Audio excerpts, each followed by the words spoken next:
multi-level marketing. So, kung gusto niyo take down notes tayo. Kung ayaw niyo, sige, memorize na lang sa utak niyo. Okay? Sige, ganito yan. Una-muna, sino ba ang makakapag-define kung ano ang multi-level marketing? Si Teacher Jayla. Ano kaya para sa'yo ang multi-level marketing? Ito wala tong tama o mali na sagot. Multiply from the word multiply. So, parang namumultiply, multiplication. Tapos, parang ibang level kasi hindi siya yung natural na isa sa taas, baba lang ng baba. Kumbaga, kaya nga multi, medyo maraming level. At the same time, marketing, kung sinabing marketing, more on nagbebenta, marketing, social sa mga tao. Yes, diba? So, sabi nga, dun sa nabasa ko, multi-level marketing daw is a way of selling products rather than an industry. So, mas ano daw siya, more on selling nga talaga ng specific product. Tapos, yun nga lang daw, unfortunately, okay, maraming tao ang misinterpret kapag sinabi ko sa MLM, alam natin, sobrang dami nag-negative, di ba?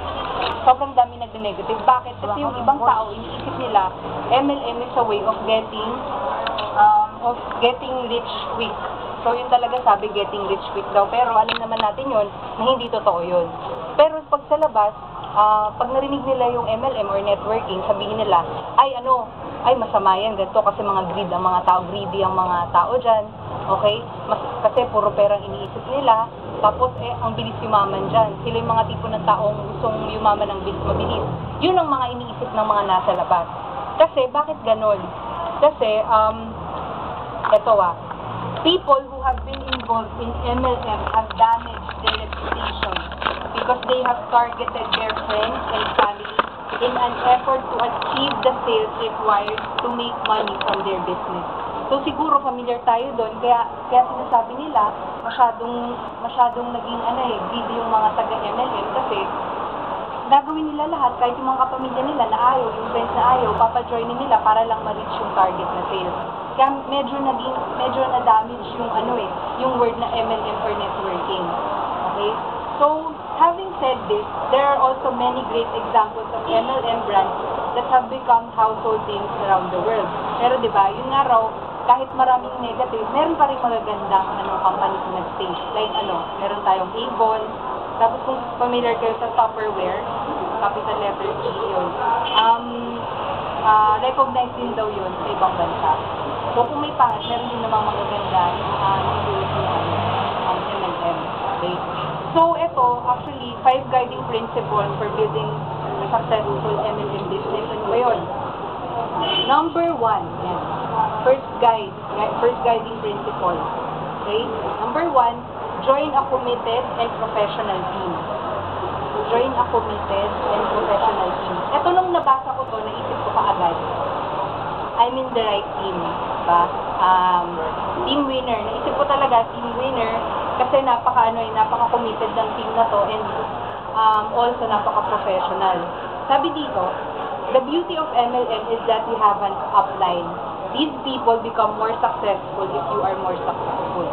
Sabi nga, lagi nating sinasabi dito, diba, sa sharing, success mo, success ko, failure mo, failure ko. So, kagandahan dito, kapag ikaw daw successful, kunyari si Jojo, downline niya si El successful. In that way, successful na rin si Jojo kasi isa sa mga downlines niya sobrang successful. Parang nakamit na rin niya yung goal niya. So, when you decide to join an MLM business, make sure you are joining under a team of people that will help you succeed. So, importante din na gusto mo yung mga taong kasama mo. So, ikaw, as a person, di ba, as a networker, may choice kang mamili. Choice kang mamili kung kanino ka sasamang team. Di ba? Kunyari, nakita mo dito yung friend mo, mas okay. Choice mo yon na feeling mo, dun ka magsasucceed. Dun ka na lang. Kasi, unlike naman yan, kunyari, pinanganak tayo, walang choice tayo, di ba? Pinanganak tayo. Wala tayong choice kung sino naging parents natin. Dito, meron man tayong choice. So, kailangan, we have to join the right team.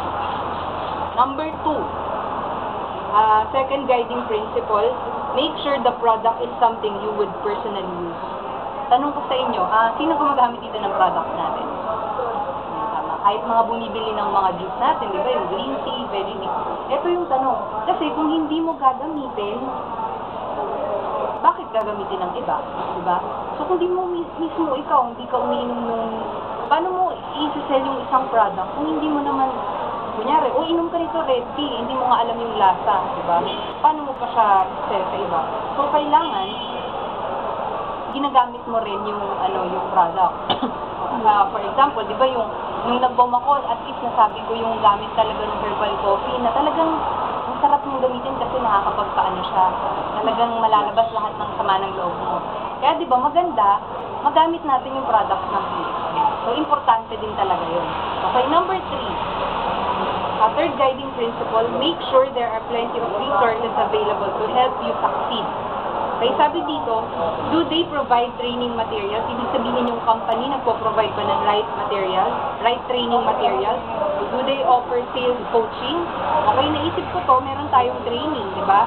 Meron tayong BOM, yung mga product knowledge. Meron tayong, do they provide online sales tools and resources? Meron tayong mga website. So, kumpleto. Actually, ang PSB kumpleto siya. Okay. Yun yung resources para maging, isa sa mga factors para maging successful tayo.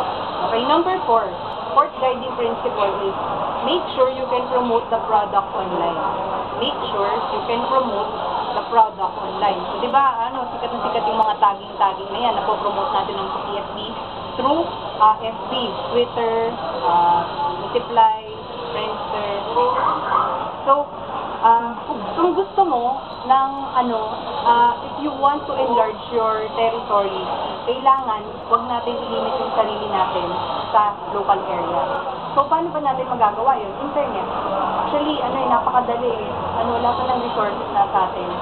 Kasi, alam niyo ba na araw-araw, sa 90 million na tao sa buong Pilipinas, 30 million ang gumagamit ng internet. So, lahat ng mga pwede or mga prospective clients nyo, ay kita nyo rin talaga sa internet. Okay, pero, wag naman yung 24 hours, online lang tayo. Siyempre, nandyan pa rin yung mga iba't ibang ways din. Pero, ayun, try tayo ng iba't ibang ways, and isama lang natin yung internet. Pero hindi talaga lahat dyan makukuha mo. So, wag ka masyadong addict din sa internet. Wag naman yung masyadong wala lang. Dapat, balance ka. Okay? Last, fifth guiding principle, nandyan yung, you are part of a team. Leverage the expertise of others. So, ito, duplication yung number 5. Leverage the expertise of others. Sabi nga, a professional team works together. Okay? Dito, sabi nga, duplication is the name of the game. Kailangan, nale-leverage tayo. Kung hindi tayo nale-leverage, kunyari, tagal na natin dito, 1 year, puro nasa atin pa rin lahat ng effort. May mali talaga sa pinagdaanan nating proseso. So, pag yun nangyari, reset lang tayo ng reset. Umpisa natin sa umpisa ulit, tapos, re-goal lang yun. Ganun lang. Pero, importante, nga sabi, leverage, sa pamagitan ng staff. So, yun yung 5 guiding principles natin. Sa network marketing, maganda. Guide lang natin sila, pero malaking tulong yan. Diba? Malaking tulong pa rin yan sa gagawin natin ito, lalo na sa negosyo to. Okay? Yan yung unang topic ko. So, ito, sabi ko sa inyo, 2 topic lang naman siya. Yung una kasi, yung pangalawang topic, okay, medyo kailangan open mind tayo dito.